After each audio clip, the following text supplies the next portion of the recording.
Assalamualaikum warahmatullahi wabarakatuh. Semoga selalu sehat ya semuanya. Oke, apa kabar? Pada kesempatan kali ini kita akan coba bahas soal, kumpulan soal ya. Ini soal-soal SBMPTN gitu ya. Dan biasanya soal-soal yang tahun-tahun sebelumnya masih uh, dimunculkan lagi di dalam soal-soal di tahun yang akan diujikan gitu ya. Nah, ini beberapa soal yang menarik yang perlu kita ketahui penyelesaiannya. Oke?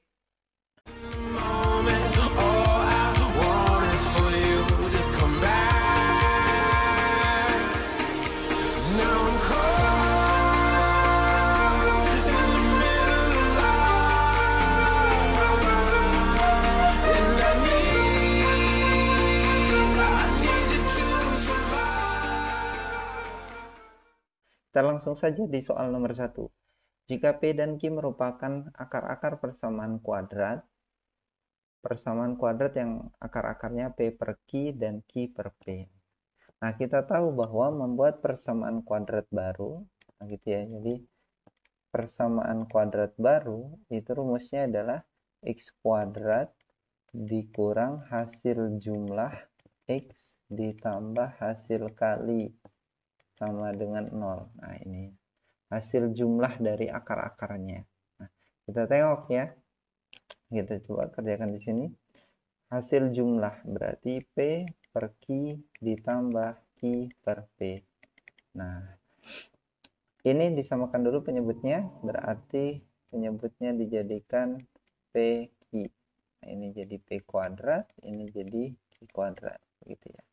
Nah, ini kesamaan nilainya adalah P tambah Q kuadrat dikurang 2PQ per PQ. Nah, terus dari mana P tambah Q, P kali Q, P kali Q ini diperolehnya? Kita punya persamaan kuadrat yang sebelumnya, ini ya. Nah, ini persamaan kuadrat. Katanya ini kan akar-akarnya P dan Q. Nah, berarti P tambah Q itu min B per A, berarti min 2 per 1 atau 2. Nah, P kali Q, C per A, berarti min 4 per 1, min 4. Berarti kalau dari situ kita peroleh 2 kuadrat dikurang 2 dikali 4 per berapa P kali Q-nya? Min 4, gitu ya. Ini min 4. Oke, berarti 4 ditambah 8 dibagi min 4. Sehingga hasilnya 12 bagi min 4. Berarti negatif 3. Nah, itu hasil tambahnya, hasil jumlahnya. Kemudian hasil kalinya, P per Q dikali Q per P. Nah, ini coret, berarti hasilnya 1. Sehingga kesimpulannya, ini kan hasil jumlah, ini hasil kali, berarti kesimpulannya adalah X kuadrat dikurang min 3X ditambah 1 sama dengan 0. Berarti X kuadrat plus 3X tambah 1 sama dengan 0. Ini jawabannya, berarti kita pilih Bravo. Gitu ya, gampang sekali ya, masih. Nah, ini berkaitan dengan persamaan kuadrat. Oke, next soal nomor 2. Grafik fungsi kuadrat Y sama dengan 2X kuadrat tambah 5X dikurang 12. Fungsi linear, linear ini garis ya artinya. Ini garis. Y sama dengan MX dikurang 14. Berpotongan di 2 titik katanya. Berpotongan di 2 titik. Gimana tuh maksudnya? Kalau ada 2 garis saling ini kurva ya, kurva sama garis berpotongan di 2 titik seperti gini. Nah, ini biasanya yang kita hitung adalah diskriminan, lebih besar dari 0, begitu ciri khasnya. Kalau dia menyinggung gitu ya, menyinggung di 1 titik, diskriminan sama dengan 0. Kalau dia tidak seperti ini diskriminan lebih kecil dari 0. Berarti yang ini yang kita hitung ya, diskriminan lebih besar dari 0. Diperolehnya dari mana diskriminan lebih besar dari 0? Yaitu ketika dua garisnya dibuat Y sama dengan Y. Berarti 2x kuadrat ditambah 5x dikurang 12 sama dengan mx dikurang 14. Begitu ya. Kumpulkan 2x kuadrat tambah 5x dikurang 12 dikurang mx tambah 14 sama dengan 0. 2x kuadrat ditambah dalam kurungin 5 dikurang mx itu koefisiennya ya, ditambah 2 sama dengan 0. Ini A, ini B, ini C ya, kan ax kuadrat plus bx plus c. Nah, diskriminannya katanya lebih besar dari 0. Berarti apa sih diskriminan itu? B kuadrat min 4ac rumusnya ya. Sehingga 5 dikurang m kuadrat dikurang 4, a-nya 2, c-nya juga 2. Kuadrat kan hati-hati ini. 25 dikurang 10m ditambah m kuadrat dikurang 16 ya, besar dari 0. M kuadrat kurang 10m, 25 kurang 16, 9 ya, 9 bisa dari 0. Difaktorin berarti m dikurang 9, m dikurang 1 bisa dari 0. Kesimpulannya m-nya 9, m-nya 1. Kalau kita buat garis bilangan ya, gitu, 1 sama 9 plus min plus gitu ya.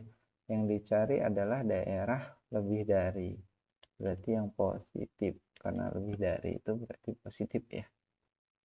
Sehingga ini bilangnya x lebih kecil dari 1, x lebih besar dari 9. Itu lebih kecil dari 1, lebih besar dari 9. Charlie gitu ya. Nah, gampang sekali ya Mas ya. Oke, next. Soal nomor 3, limit. Nah, masih ingat ya materi limit nih. Nah, limit ini di dalam mengerjakannya pertama kali harus kita cek terlebih dahulu sebetulnya ya. Yaitu ketika disubstitusi x-nya ini, 2 ini, apakah dia hasilnya langsung ada atau dia 0 per 0 gitu ya. Kita coba, berarti 2 pangkat 3 dikurang 8 dibagi 2 kuadrat kurang 2 kali 2. Wah, ini mah jelas ya 0 per 0. Berarti harus dicari. Cara nyari limit ada beberapa cara ya. Cuma kalau buat soal seperti ini kan aljabar ya. Nah, ini kita gunakan L'Hospital. Apa L'Hospital? Turunkan yang atas, turunkan yang bawah begitu. Sehingga ini kalau kita hitung berarti jadi limit x mendekati 2, x pangkat 3 dikurang 8 per x kuadrat dikurang 2x. Ini boleh kita turunkan. Turunannya jadi apa turunannya? Turunannya jadi 3x kuadrat, yang min 8-nya jadi 0, yang ini jadi 2x 2 gitu. Nah, tinggal disubstitusi nilai dari si 2 ini ya, 2 pembatasnya ini. Pendekatannya ya, 3 kali 2 kuadrat per 2 kali 2 kurang 2. 3 kali 4 12, ini 4 dikurang 2 2 hingga 6. Nah, ini jawabannya delta. Oke, gampang ya. Alhamdulillah, masih gampang ini. Selanjutnya kita coba lagi ya. Nah, di soal nomor 4 diketahui jika V katanya perkalian, maka dV per dx. Apa dV per dx ini? Turunan ya artinya. Turunan dari V, atau disebutnya V aksen juga boleh. Tapi untuk x-nya min 1. Jadi nanti setelah dapat turunan dihitung ketika x-nya diganti min 1. Nah, sebelumnya kalau kita perhatikan, ini kan masih operasi perkalian sehingga nggak boleh langsung diturunkan ya. Terus gimana? Kita kalikan dulu. Ini kebetulan atau memang sengaja, ini sebenarnya sekawan sudah dibuatnya begitu. Jadi ini sekawan. Kalau sekawan itu seperti apa? Ini A tambah B dikali A min B. Hasilnya selalu kuadratnya. Gitu. Tidak perlu dikali-kalikan yang seperti ini. Gitu ya. Nah, tapi sama kok. Hasilnya pasti ini.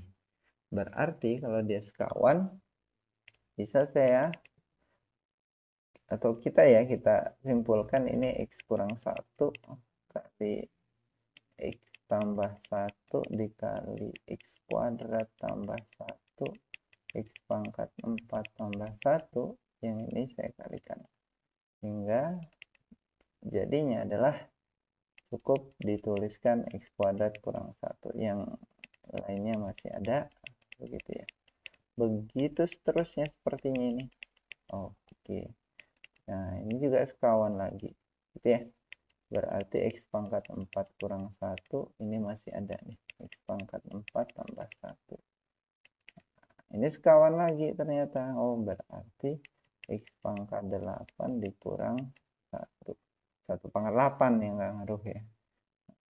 Dan ini V-nya. Oke, kalau ditanya V aksen, nah, turunan kan V aksen ya. Berarti 8 X pangkat 7. Kalau ditanya ketika X-nya min 1, ya berarti V aksennya jadi berapa? 8 kali min 1 pangkat 7.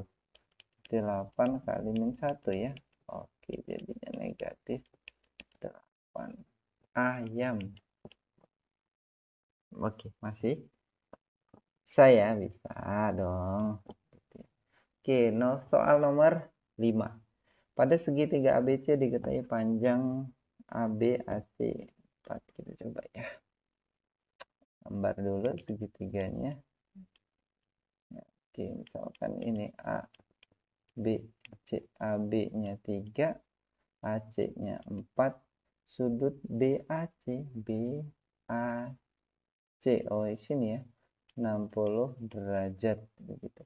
Maka nilai tan ini, tan ABC berarti ini ya, alfa saya bilangnya. Boleh ya? Boleh. Nah, ini ada rumus yang apit-apit itu, BC yang depan seperti ini. Saya tuliskan dulu rumus sederhananya. Ini ya. Kalau misalkan sudutnya dianggapnya di sini, misalkan sudut X begitu ya. Sudut X ini yang mengapit sudut gitu ya. Ini yang mengapit sudut, ini sisi apit 1, sisi yang mengapit sudut sisinya 2. Ini depan dari si sudut gitu ya.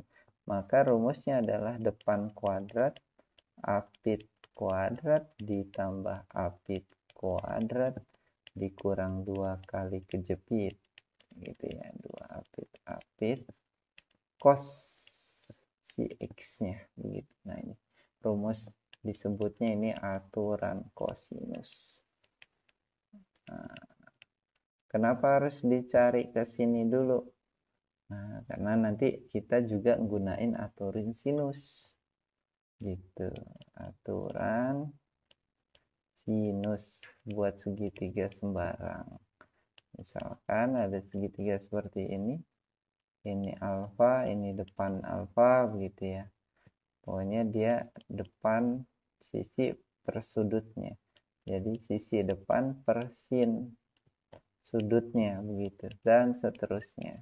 Sisi depan per sudutnya, sisi depan per sudutnya. Jadi kan ini kan bisa sudutnya kan ada 3 ya.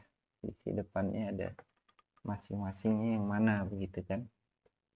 Oke, pertama kita coba pakai aturan cos. Kita hitung si panjang BC terlebih dahulu. Jadi BC kuadrat sama dengan yang ngapitnya 3 kuadrat, 4 kuadrat dikurang 2 kali 3 kali 4 kali cos sudutnya 60 derajat. 3 kuadrat itu 9, 16, 2 kali 3, 6 kali 4, 24. Cos 60 itu setengah ya. Oke, berarti ini jadi 25 dikurang berarti ya 12. Sehingga 13. Nah, itu BC. berarti kalau BC kuadrat ya, kalau BC berarti akar 13. Nah, dari sini kita sudah bisa tahu si BC. Nah, kalau sudah tahu si BC, kita pakai aturan sinus dulu. Kita coba ya. Aturan sinus, katanya. Aturan sinus ini sudah ketemu. Boleh ya, saya kasih panah, saya tuliskan akar 13. Setelah itu, kita hitung berdasarkan aturan sinus. Nah, gimana? Sisi per sudutnya, begitu ya, tapi yang depannya. Saya 4, misalkan, atau ini dulu ya, akar 13 per sin 60 derajat, gini kan, ini gini, ini yang ini. Sama dengan berarti 4 per sin alfa. Oke, siap. Kalikan silang, berarti kita punya sin alfa sama dengan 4 kali sin 60 derajat per akar 13. Atau ini boleh 4 kali berapa nih? Setengah akar 3 ya, per akar 13. Berarti sinus alfanya adalah 2 akar 3 per akar 13. Nah, selanjutnya ini kan sinus alfa nih, udah mulai yang ditanya. Kan yang ditanya adalah tangen alfa. Nah, gimana memunculkan tangen alfa? Kita gambar segitiga. Oke, gitu ya, segitiga. Ini misalkan sudut alfanya, karena ini sudah menjadi bentuk perbandingan sinusnya, berarti ini adalah sisi depan, ini sisi miring, begitu. Sisi depan mana? Sisi depannya ini ya. Berarti 2 akar 3 yang ini akar 13. Nah, ini sampingnya. Kita goras ya. Nah, samping ini akar dari berapa? Akar 13 kuadrat dikurang 2 akar 3 kuadrat, gitu kan. Berarti 13 dikurang ini 4 kali 3, 12. Akar 1. Oh, akar 1 mah 1. Sehingga kesimpulannya tangan itu depan per samping. Berarti 2 akar 3 per 1. Sehingga jawabannya 2 akar 3. Mantap. Ocre. Masih bisa? Bisa. Jadi kita gunain dua aturan, aturan kosinus dan aturan sinus untuk menentukan sudut alfanya terlebih dahulu, gitu ya. Nah, sudah tahu sudut alfa, baru kita cari tangen alfanya. Oke, bisa. Ya. Next, soal nomor 6. Jika log x kuadrat ditambah log 10x kuadrat bla bla bla bla sampai log 10 pangkat 9x kuadrat sama dengan 55, maka tentukan nilai x-nya. Oke, x-nya berapa? Nah, ini berarti kalau tambah ini kan logaritma dikali ya. Boleh dong saya tuliskan log. Nah, ini ada angka 1 ya, secara nggak langsung ya. Jadi 1 kali 10 pangkat 1, 10 pangkat 2, maksudnya begitu kan? Dan seterusnya 10 pangkat 9, itu yang angka-angka 10-nya. Kemudian yang x-nya, x kuadrat, ada sebanyak berapa kali x kuadratnya ini? Nah, gitu ya. Ada sebanyak 10 ya. Ini juga kan ada sebanyak 10 kan? Nah, kalau dari angka 1, 10 pangkat 1 sampai 10 pangkat 9 nya ada 9 angka kan? Ya, ada 10 ya. Katanya ini sama dengan gini ya, ini di dalam logaritma ya, sama dengan 55. Oke. Selanjutnya, diapain lagi nih? Berarti log, nah 10 pangkat 1, 10 pangkat ini artinya pangkatnya ditambahin ya. Terusnya sampai tambah 9. X 2 ini sebanyak 10 sama dengan 55. Oke. Nah, dari sini nanti 1 tambah berapa sih? 1 tambah, nah, kita coba 1 tambah 2 dan seterusnya sampai 9. Ini kan jadi barisan aritmatika ya. bedanya 1. Rumus barisan aritmatika N per 2 A tambah suku terakhir begitu. Banyaknya ada 9 per 2, A-nya 1, suku pertama, suku terakhirnya 9. Berarti ini 9 per 2 kali 10. 90 bagi 2. 45. Nah, berarti ini menjadi log 10 pangkat 45. Nah, dikali X pangkat 20 sama dengan 55. Nah, logaritma itu boleh dipisah ya kalau perkalian. Kita balikan lagi. Ini boleh kita pisah jadi log 10 pangkat 45 ditambah log X pangkat 20 sama dengan 55. Begitu. Ya. Oke. Sehingga kita lanjutkan sebelah sini. Berarti, nah ini kan coret ya. Kalau tidak dituliskan berarti 10 hingga 45 ini. 45 tambah log X pangkat 20 sama dengan 55. Begitu ya. Oke, berarti log X pangkat 20 sama dengan 55 kurang 45. Berapa tuh? 55 kurang 45. 10. 10 ya. 10. 10. Nah, berarti ini 10. Ini langsung gini ya. Bisa juga X pangkat 20 sama dengan 10 pangkat 10. Oke. Berarti X sama dengan 10 pangkat 10 per 20. Pindah ruas, maka pangkatnya jadi pembagi di pangkatnya ya. Berarti X sama dengan 10 pangkat setengah. Berarti akar 10. Nah, begitu ya. Atau boleh juga, sebetulnya tadi ini kita kelewat sedikit saja. Dari sini ya, dari sini. Ini juga boleh langsung 10 pangkat 55. Begitu ya. Jadi ini boleh kita buat 10 pangkat 45 kali X pangkat 10 sama dengan 10 pangkat 55. Berarti X pangkat 10 sama dengan 10 pangkat 55 bagi 10 pangkat 45. Kalau dibagi berarti pangkatnya dikurang 10 pangkat. Berapa tuh? Oh, ini 20 ya, maaf. Kelewat selip-selip. Bahaya.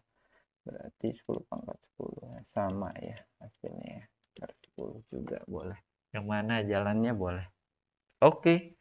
Seperti itu. Next ya. Bisa ya kita lalui soal-soal itu. Nah, di soal nomor 7. Jika penyelesaian sistem pertir tidak hanya 0, begitu ya, maka A kuadrat dikurang 4A tambah 19 sama dengan 4. Nah, kalau ada soal seperti ini, penyelesaian tidak hanya 0, ini kan persamaan linear dua variabel itu bisa juga dihitung pakai cara Cramer ya, yang disebutnya. Determinan, begitu ya, hitung determinan. Ini kita gunakan teknik determinan gitu. Determinan dari A dikurang 2, 1 koefisien-koefisiennya ya. 1 A kurang 2 gitu ya. Nah, begini. Ini XY katanya 0. Ini kalau disusun seperti ini ya. Supaya dia tidak hanya 0, determinan dari yang ini harus 0. Begitu justru. Jadi determinan dari A, sini saja ya. A kurang 2 kali A kurang 2, determinan kan? Dikurang 1 kali 1, ini sama dengan ini 0. Begitu.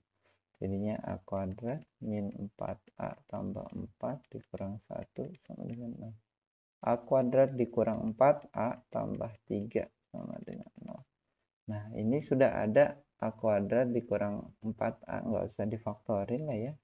Kuadrat kurang 4A sama dengan 3. Ini salah satu trik juga. Berarti sama saja kalau ditanya A kuadrat kurang 4A tambah 19 itu berapa. Maka ini boleh dijawab dengan ininya berapa? 3. Berarti sama dengan 3 ditambah 19. Min 3 ya. Min 3 ditambah 19. Berarti hasilnya 16. Oke, mantap. Hasilnya 16. Gampang ya. Sering-sering latihan kita. Oke, next soal nomor 8. Fungsi fx sama dengan ax tambah 3 memenuhi f2 dikurang 3a sama dengan 4. Oh, berarti f2 itu kita substitusi 2 ya. Jadinya 2a tambah 3 begitu. Dikurang 3a sama dengan 4. Ya, f2-nya ini kan di f2 ya. X-nya ganti 2 ya. Berarti A kali 2 atau 2A tambah 3. Nah, ini di dalamnya. Seperti ini jadinya. Kita substitusi lagi. 2A tambah 3 ini gantiin X lagi. Berarti kalau saya tulis lagi A 2A tambah 3. Gitu. Tambah 3. Ini gantiin X-nya doang ini. Yang ini masih ada. Ini 3A sama dengan 4. Kalikan jadi 2A kuadrat plus 3A tambah 3 dikurang 3A sama dengan 4. Coret, coret. Berarti 2A kuadrat sama dengan 4 kurang 3. Pindah ruaskan. Berarti 2A kuadrat sama dengan 1. A kuadrat sama dengan setengah. Berarti A sama dengan plus minus akar setengah. Gitu ya. Oke, berarti A sama dengan plus minus 1 per akar 2. Nah, ini dikalikan sekawan karena jawabannya nggak ada kan yang 1 per akar 2. Nah, dikalikan akar 2 per akar 2. Sehingga 1 per 2 akar 2. Tapi yang disajikan juga hanya yang positif, yaitu C. Gitu. Oke, soal nomor 9. Tes soal nomor 9. Soal nomor 9. Semua X memenuhi katanya, lebih kecil dari 0 pertidaksamaan. Nah, hati-hati di pertidaksamaan karena buat soal ini ternyata nanti kita temui ada definite positif. Maksudnya apa, Kak? Ini nggak bisa difaktorin. Yang mana yang nggak bisa difaktorin? Ini kan sebenarnya tinggal faktorin aja. Ini nggak bisa difaktorin, ini nggak bisa faktorin. Apa itu definite positif? Definite positif. Jadi definite positif jika ada fungsi kuadrat seperti ini ya. Nah, dalam kondisi A-nya lebih besar dari 0 dan diskriminannya lebih kecil dari 0. Ini disebutnya definite positif. Maknanya apa? Jadi maknanya AX kuadrat tambah BX tambah C itu mau X-nya angka berapapun hasilnya pasti positif. Mau X-nya diganti angka berapapun hasilnya pasti positif.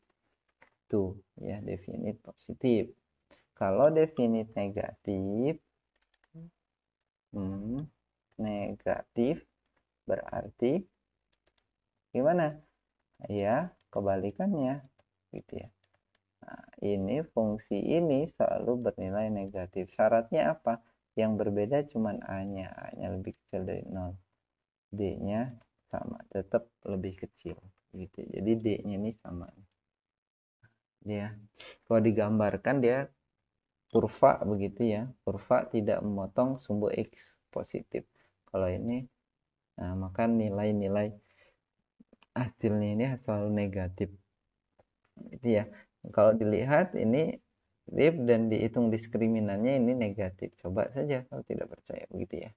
Silahkan dihitung. Misalkan D-nya kita hitung ya. Kalau A-nya sudah kelihatan ya, A-nya 1. Ini juga sama. D-nya berapa? Kita hitung. B kuadrat berarti 0. B-nya kan nggak ada koefisien X. 4. A-nya 1. C-nya 1. Oke, berarti min 4 tuh kan. Negatif kan. Nah, berarti ini memenuhi syarat ini ya, negatif diskriminan. Ini juga sama. Min 1 kuadrat dikurang 4. A-nya 1. Nya 3. Berarti sama aja min 1 dikurang 12. Min 13 negatif kan. Nah, berarti ini definite positif karena A-nya angka positif 1 kan, koefisien I kuadratnya 1. Berarti kalau ini positif, ini hasilnya yang atas selalu positif. Yang ini juga selalu positif. Berarti yang kita hitung tinggal 2x kuadrat min 5x kurang 3. Supaya hasilnya lebih kecil dari 0, berarti yang ini harus negatif. Supaya nanti positif bagi negatif kali positif, hasilnya kan negatif kan, lebih kecil dari 0 itu maknanya negatif. Kalau negatif berarti dia, nah kita balikin lagi, negatif lebih kecil dari 0 gitu. Nah ini kita faktorin saja, tinggal 2x kurang 1 kayaknya loh, x kurang 3. Oh ini positif 1 ya. Ya betul, berarti x-nya sama dengan min setengah, x-nya sama dengan 3. Garis bilangan itu kan, min setengah, ini 3. Positif, negatif, positif. Berarti ini yang tengah-tengah daerahnya. Negatif di antara min setengah sama 3. Ayam. Nah, itu dia soal-soal yang bisa kita bahas pada kesempatan kali ini. Tetap semangat dan terus belajar, jangan pernah berhenti mumpung masih banyak waktu. Oke, thank you so much. Jangan lupa subscribe, like, dan komen. Boleh juga ngirim-ngirim soal, boleh nanti kita bahas begitu ya, jika ada soal-soal yang menarik yang ingin kalian bagikan. Oke, terima kasih. Assalamualaikum warahmatullahi wabarakatuh.